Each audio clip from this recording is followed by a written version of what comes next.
Not all those who wander are lost. J.R. Tolkien. Welcome to Aegis Travel Adventures. We are Ken and Gisele. We have been to over 100 countries and are still looking to see what is around the next corner. We love wine, travel, and adventure.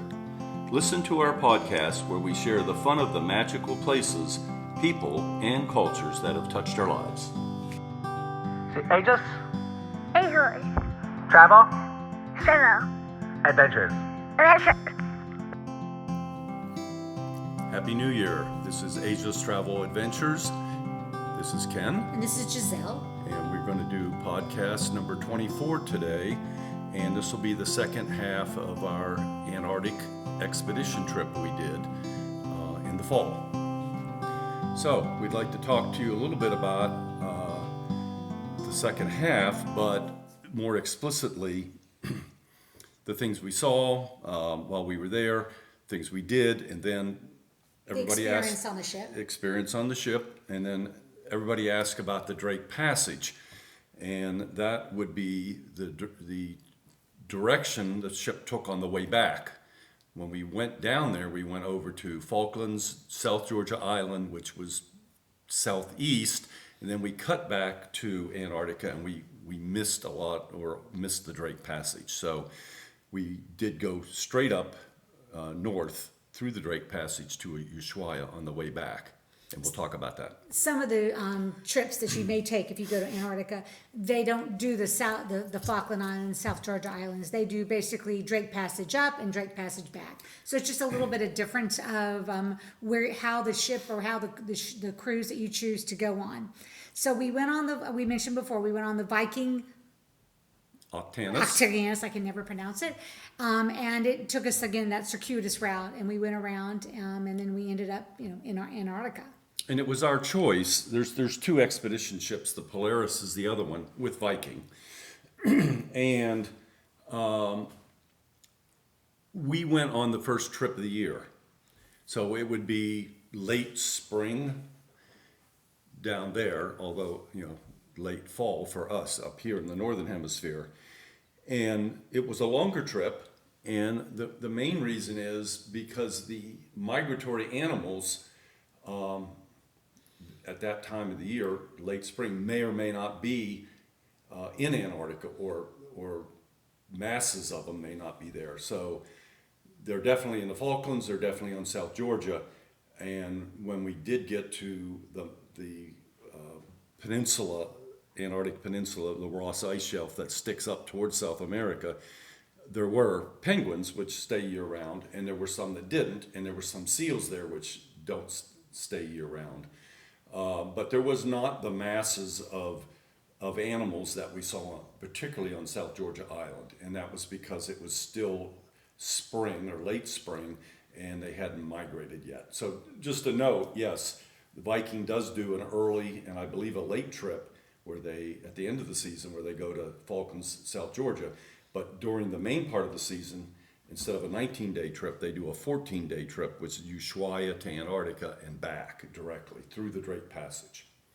So you see you see different things. I mean, in my opinion, penguins are penguins, whether they're not. And we wanted to see them, in different places. And we've been to the Falkland Islands before, so we knew what to expect. And I think we mentioned in our last podcast, we were not able to land. We were not able to get to the main island of the Falkland Islands, and so we know a lot of people on the ship were a little disappointed, and we kept saying, hey, we've got photos we can sell, because we did see lots of penguins last time.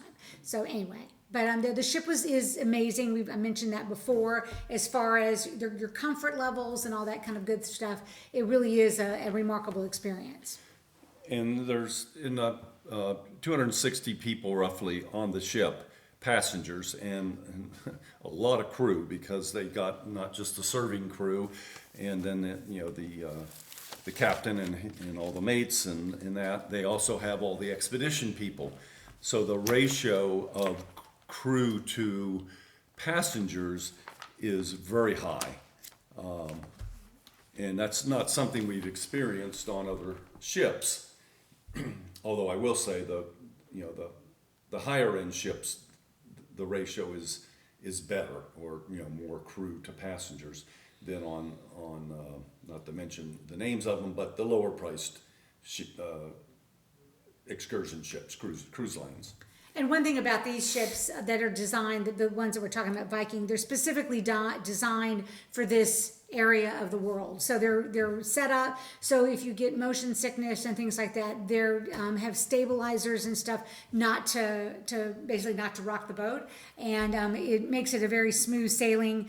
We had 1 or 2 days that were pretty rough, but nothing that was horrible. It was coming back through the Drake Passage, and although all ships today have some sort of stabilizer system, the one on this ship was really pretty amazing.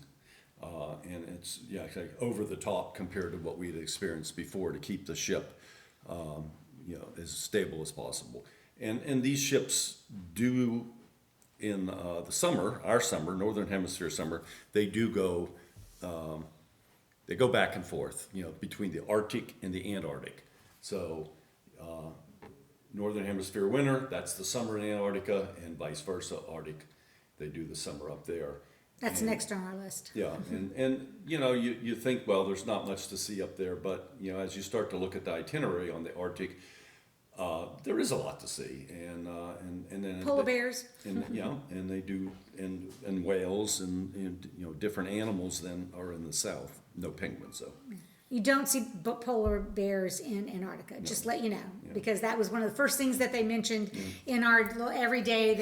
The expedition crew would have a daily briefing on what's going on, what to expect, and they have lots of seminars or talks around the ship, and so they kind of every night they tell you what's going on. And the very first day, the guy said, "Let me display a couple myths here. No, there are no polar bears, and you're not going to see any." Except every now and then a lone one comes around, but that's very rare. Not in the south. No, but in the Falkland Islands, I think they said once or twice. Where did the one that they found, that one that's the guys that they said? Iceland. In Iceland, yeah, so that's what it was. Iceland, occasionally they've had a few that They've wandered up there. Yeah, there's none in the southern hemisphere. So anyway, side note, that's another podcast. So anyway, so we were on the Viking ship, and they give you the gear, most of the gear. There's a quite lengthy list that they send you of what's required. Required is probably not the right word. What they suggest, they do give you your outer gear. They give you a jacket that you get to keep. A red waterproof parka, and with it a blue liner vest, sweater, kind of thing, and then they lend you the boots and the pants to waterproof both of them. And so you have to go get fitted, and the jackets, they're one size, they're small, medium, large, men and women. So if you're really petite or very a larger person, you may have a difficulty finding what works for you. But we saw people of all shapes and sizes, and most everybody had the Viking gear on. There was a few people I noticed that had brought their own, either they just didn't want to wear it or whatever. So we got to keep the red jacket. And it's a fashion statement, let me tell you. And the blue under sweater garment, and they're very nice. I mean, they're extremely good. In fact, we're going out to Salt Lake City this month, and we're going to take them because it's really cold and there's snow everywhere. And wearing those things, we were warm. So Ken's taking his. I have a more stylish coat, but that's okay. Anyway, so we're on the Viking ship, and again, the expedition crew, they're made up of, they consist of mostly, I would say, people that have a passion for animals, and my passion for whales and penguins, or when one of the guys on the ship was he was the sharks, and he kept saying, "I know there's no sharks here." He goes, "Please don't tell me that." He goes, "I know I won't see sharks," but they really have a passion for being involved with that, and they're mostly, I would say, in their mid to late 20s up to, we had somebody who was about our age in her 60s. And so that was rare. Most of them were younger, but they were the nicest young kids, for lack of better words. Very helpful, very inquisitive, and they're also the people that when you go off and on, when you're going out in Antarctica, when you're going on the Zodiacs, or you're going on, they're the ones that are helping you get on, get off, etc. A couple times they had to literally make steps out of snow so you could get onto the landing port. So they were saying a lot of them went out there they go out there and do that. So they're very much of a hands-on crew. nice people. We enjoyed. They were very fun to talk to and very informative, and loved what they did. So the most common whale, we didn't know this, but we learned the most common whale, Is the orcas. the orcas. And there were some down there. We did not see a lot. Saw a lot of pot. We saw a lot of The blowholes, yes, or coming out. the mist from the whales in the distance. And right off of South Georgia, as we were leaving, there was probably a pod of humpbacks. There was between 30 and 50 of them. That was cool. That was cool. I mean, it was just everywhere. But, you really didn't see much of the whale. You saw the blowhole exhalation going up. And then they go up, 20 feet. Yeah, one As much group, as. one people that were on a Zodiac, which is their small little boats that you take going to and from places. They happened to go by a pod of orcas. I mean, they were just at the right place, the right time. Would I have loved to have been on that? Oh yeah, because they said that literally the whales were just almost bumping the Zodiac. It was so cool, and their photos were phenomenal. So it's a lot of times being at the right place, right time. We were in Iceland, and we were on one of our third or fourth whale watching trips, and usually we see a few things here and there, but this one, there was one breaching, and boy, this puppy, she breached or he breached over and over again. So we were fortunate. So I can say I've seen a whale breaching. And in the Zodiac, of course, you're low to the water, and these people said when the pod went by, it was probably the large one, and usually the pods are led by females. Of course. And the top fin was taller, much taller than they were in the Zodiac. Yeah. And that's A little scary. to see them that close and know how big they are. So we didn't see them, but we saw the photos. So Lots of penguins, and they were mostly kings. Yeah, we saw what was the ones with the little And- fluffy head, the little. Well, those are rock hoppers. We saw. Those are cute. Yeah, those were on West Point Island in the Falklands, and right above their eyes, they got the little feather lights that stick up, kind of like big eyebrows. Yeah, they're very and, cute. And they are rock hoppers. They jump around like no other penguins that we had ever seen, and they were cool. We did see multiple kinds. The ones that we saw in Antarctica were ones that live year round there. Yeah. And the kings migrate, so there were some kings, but there weren't too many of them yet. Seals, the Weddell seal.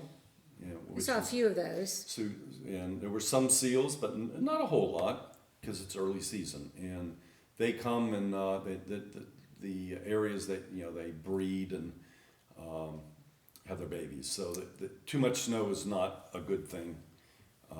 Got to keep the pups warm. So. They were commenting that the seals were having a little bit of a difficulty time finding places to have babies at that point. So there's also some issues going on with the islands as far as what was it?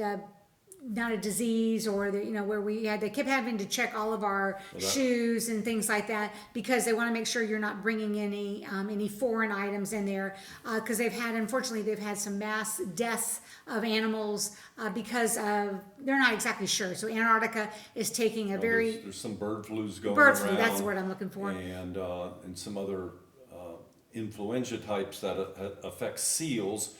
And penguins. And the bird flu is the ones that affect the penguins. That's true. Penguins are and birds. then they had a huge rat problem on South Georgia, and they've eradicated them, and it's taken years and years and years, and that's really helped the local fauna coming back because the rats will eat penguin eggs, anything they can get, penguin chicks, and so they actually checked our boat with dogs in the Falkland Islands for South Georgia, which is a long way apart. And then we got our clearance to go to South Georgia. Yeah, they're which I really commend them. I know it was a pain almost every island after you went to, or whatever stop you want to call it, island stop, you have to take your stuff downstairs and they would take your jacket, look at your jacket. Disinfect it. Yeah, disinfect your stuff when you got on board, but as far as they wanted to see your hats, your gloves, etc. And so they would turn them inside out. And it was a little bit And they have a what else? vacuum system, and Yeah. they vacuum any debris of any sort that they find on them, and then all your boots are disinfected. Yeah. Because the boots have treads and things, and stuff gets stuck in them. So they pulled the stuff out, they disinfected them. Every time we landed on land, when we went out, we They disinfected hose them. down. You're hosed down And then pretty much. when you come back, they actually disinfect you pretty much from the waist down. Yeah, where they're hosing you down, kind of a thing. When we've mentioned to people about our trip and what we've done, a couple questions that always seem to come up, or a couple comments was like, I wouldn't want to go there because it's so cold. So let me say that I get cold when it's below 75 degrees. So I understand your feeling.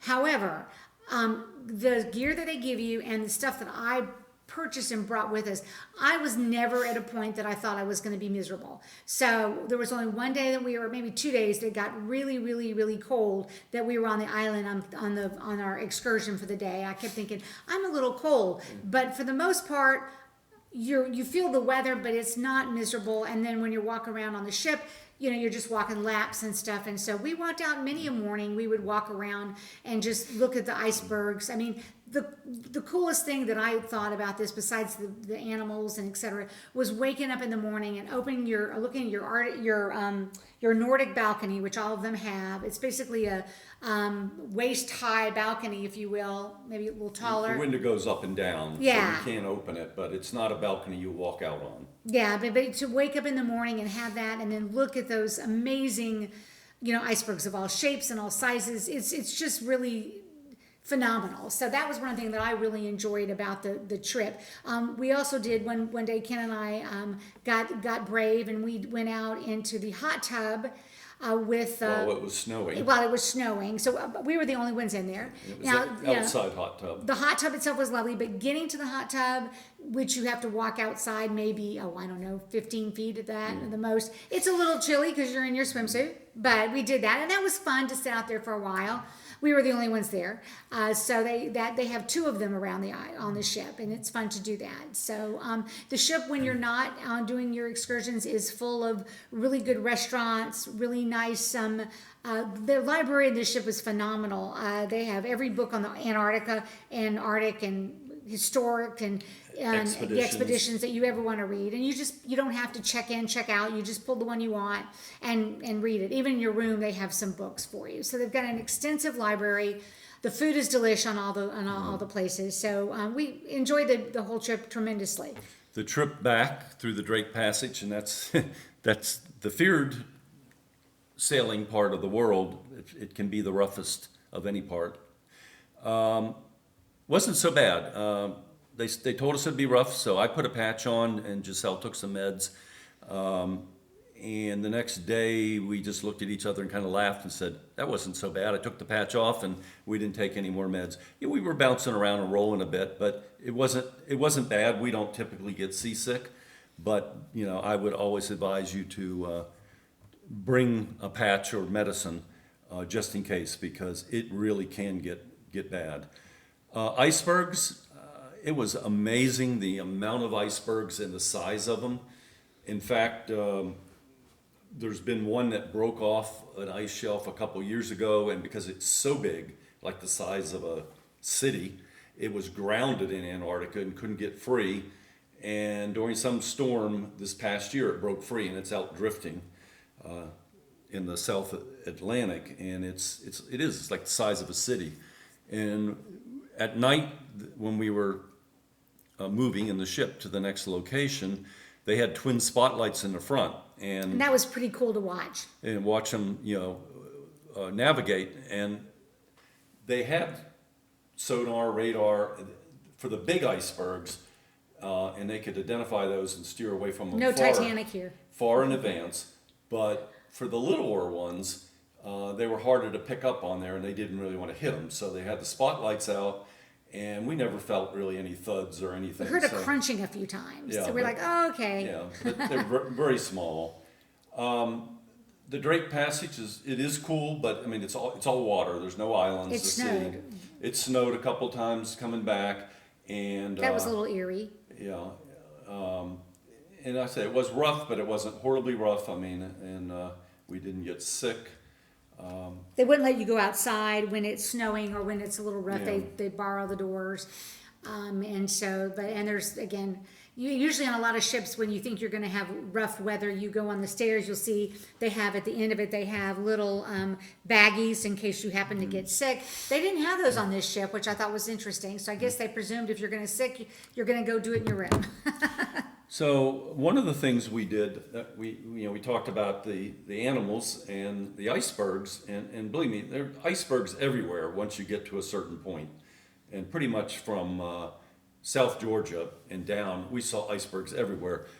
And they really, all sizes and shapes. One even looked like the Sydney Opera House, just the way it was I'm formed. going to put some photos on our Instagram Yeah. page so you can see them because they were amazing. So Ken, I have a question. Go ahead. Why are glaciers blue? Why are they blue? Because the ice is so compacted, and it turns them blue. It's so much pressure that it becomes like heavy ice. It's your tidbit of knowledge for the day. We did at one point in Antarctica. We didn't go on the island, but it's British Antarctic territory, and they have a research place there called Port Lockroy, and we actually sent 2 postcards back with British Antarctic stamps on them, which is, I guess, for stamp collectors, that's probably a rarity, something that's hard to get. And they came pretty quick, within 3 weeks, a month at the most. About a month, yeah. And it was a small facility. It had some communications towers, and we dropped off something like 8 pallets worth of supplies off our ship, which is one of the ways we get permission. Or Viking gets permission to go down there in the area as they help resupply these outposts.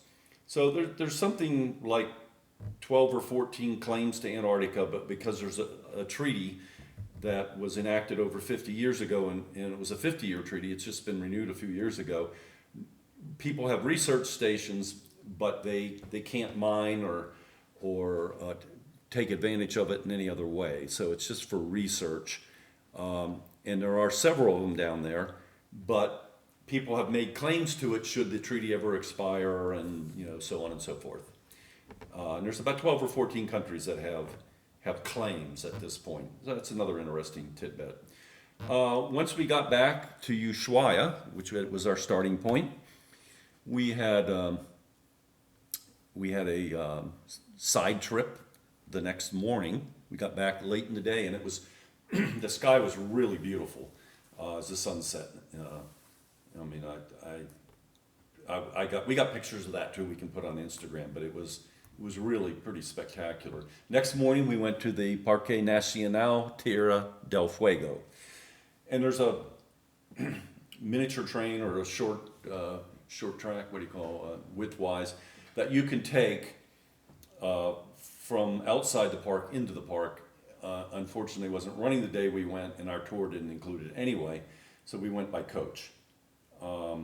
It was okay. I was a little disappointed. I was expecting it sort of kind of let down a high after being in Antarctica. You're seeing all these amazing things. So then you're going to a national park, a lot of scrub grass. Remember, you're at the end of South America. I know, but I was expecting more. And it butts up against the Chilean border, number one. And another interesting fact is it's the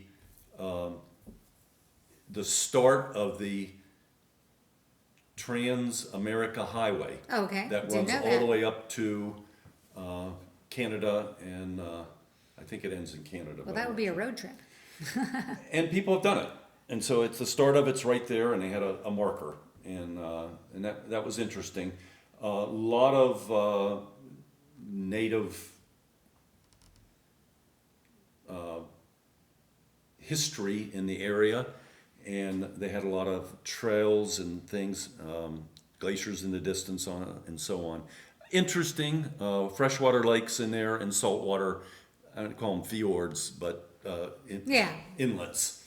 And there were animals and mostly seals. So worth doing, I think, once. I probably wouldn't spend the money to go back. So, Yeah, I mean, like you said, I mean, it was, and plus we were on a coach tour, which Ken and I are not the biggest fans of. Just too many people, they schlep you on, schlep you off. So maybe if we'd had a car and drove around the park by ourselves, or had a private driver, we might have had a different opinion on it. Very So windy, anyway. cold, but it was interesting. And so we're big fans of national parks. So we'll wrap this up today. But we do try to go to as many national parks as we can, and as many UNESCO World Heritage Sites. So Ushuaia is an interesting little city, but nothing I would go there for on its own. Yeah, we were at the beginning of the season, so it definitely was slower. We had been there before, it was more bustling. But anyway, well, thanks guys for listening. I appreciate that. Puts Antarctica to bed. We're going to start off a new year. We've got some trips planned, and we look forward to sharing our lives with you. And we appreciate everybody listening. And again, comments would be appreciated, good or bad. Take care. Bye-bye. Bye. Aegis, Ahos. travel, Travel. adventures. Adventure.